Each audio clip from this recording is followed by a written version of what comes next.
Do you think that 14-year-olds should be considered adults? Because that's what Donald Trump and the Republicans have done today and are working towards making federal and state law in the coming months. Earlier today, Trump and his goons held a press conference where they talked about the rampant teenage crime levels and the fact that there are apparently roving bands of teenagers out there wreaking havoc on the entire nation. So now Trump and state-level Republicans are proposing legislation that would make 14-year-old people and older held accountable as adult offenders, but it does not quite stop there. They are also proposing that anyone 14 years old and older is considered an adult for purposes of marriage and for purposes of how they would treat sex crimes. Wyoming, West Virginia, Missouri, and New Hampshire all recently rewrote laws that allow children to get married, claiming that child marriage prevents abortion. And the real kicker is, if you can get married at 14 years old, any sort of age difference between you and your spouse that would have been considered a sex crime is no longer considered a sex crime.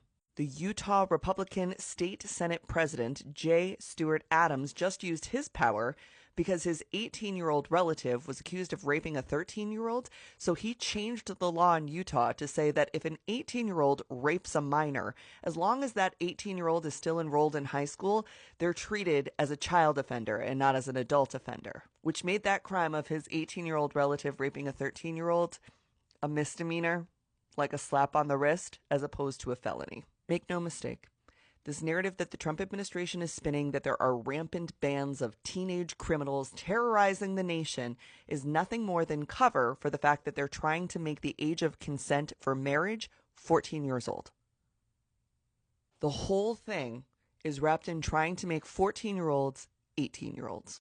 Also in today's press conference, yes, Donald Trump did invoke something called Section 740 of the D.C. Home Rule Act, which allows him to take control of the D.C. Metro Police, and he has done that. So what they're doing now is deploying federal officers as well as the National Guard. He also claimed he'll send in the military if he needs to sweep Washington, D.C., removing homeless people and other criminals. He was really vague about that. They will use the National Parks Police to clear any of the green areas that are in Washington, D.C. that you may have seen homeless encampments in the past. When asked, where are you going to send these people to? He said, well, nobody knows where these people came from. A lot of these homeless people, nobody knows where they came from, so they could be deported. Trump directed these police officers to go really hard on folks, saying, you have to knock the hell out of them because that's the only way they learn. They can do whatever they want. They can hit people, especially if they spit at them.